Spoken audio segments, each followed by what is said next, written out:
Welcome. Hello, I'm Bob and this is Let's Get Retro in association with RetroNM.com.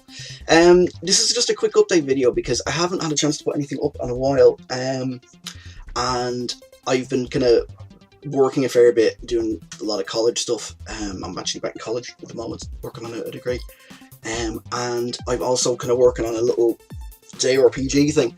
I mentioned it if you saw the Desert Island Games thing I did a while back. It's actually on the Retro site and it's really cool, so check it out. JL76 Gaming, sound guy, really nice, lovely Scottish man. And anyway, as part of that interview I mentioned about I'm working on a little kind of RPG maker type thingy. But anyway, that hopefully will be, it's pretty much ready for human consumption, but I just want to fix a couple of things, and I'm in the middle of doing a couple of, sorry, knackered, I'm really tired. In the middle of doing a couple of projects for college at the moment, so I'll hopefully, once I get them sorted, I'll have it up, and you can all be beta testers. You can all try it out for me and tell me if it's good or terrible or whatever, or if it's funny or not. So yeah, hopefully that won't be too long. I think I see a cowboy hat. Cowboy hats are cool. Sorry, just put out my hair and my eyes there, so I just figured, let's put a hat on.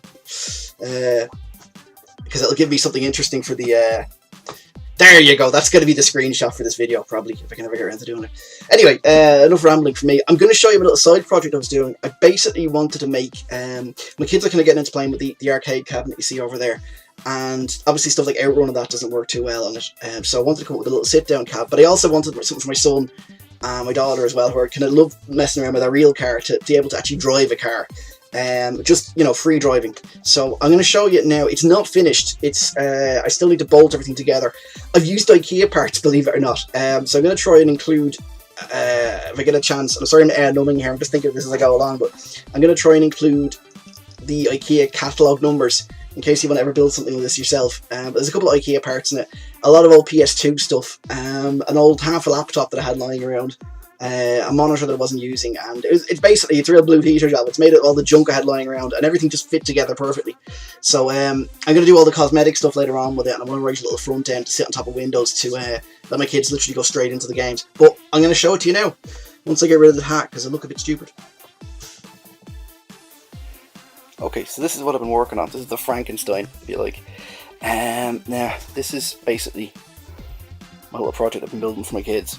It's it's going to be for playing a couple of retro games, like Outrun, Chase HQ, that kind of thing.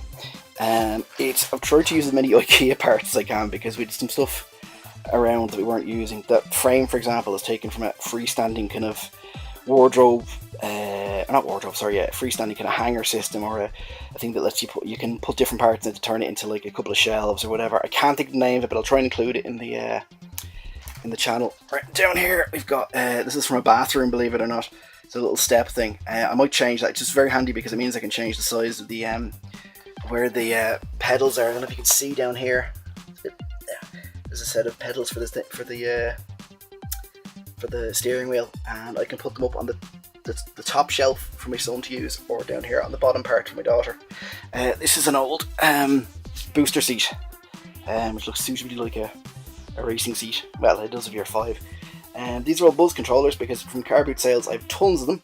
As a machine, you can see down here, I have an old half a laptop.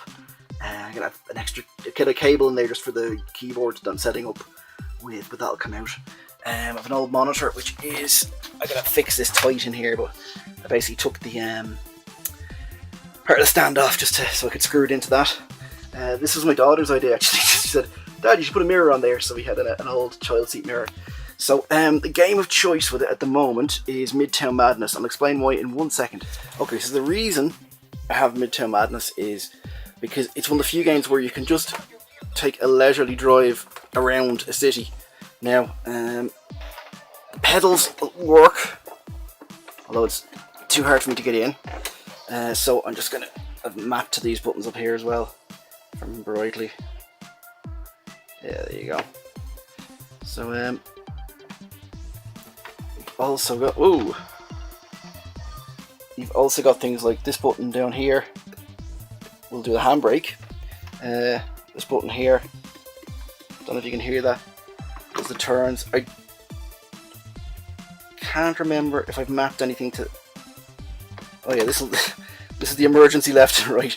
Basically, this is I've mapped left and right, up and down, enter and brake to these controllers here, the buzz ones. There's two others hidden underneath the steering wheel, or sorry, hidden underneath where the seat is. But hang on there a second. So the idea is that my daughter and my son can have a leisurely drive, but they, you know, because they're very young, you know, especially for video games. So I'd rather have something where they're not having to restart every couple of seconds.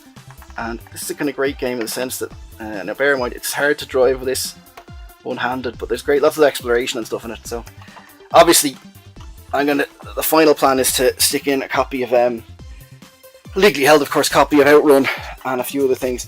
Also, just to, watch out my hand there, get a couple of wood panels and what have you, and hang them over the side so that it looks a little bit more like a little arcade cab. But yeah, that's part of the reason I haven't been online in a while. I've been just working on college stuff, work stuff. I've a little RPG game I've been working on, which is nearly ready for people to see, as I mentioned. And this little doozy here. So yeah, so there you go. Listen, if you're a new subscriber, thanks for subscribing. I do plan on keeping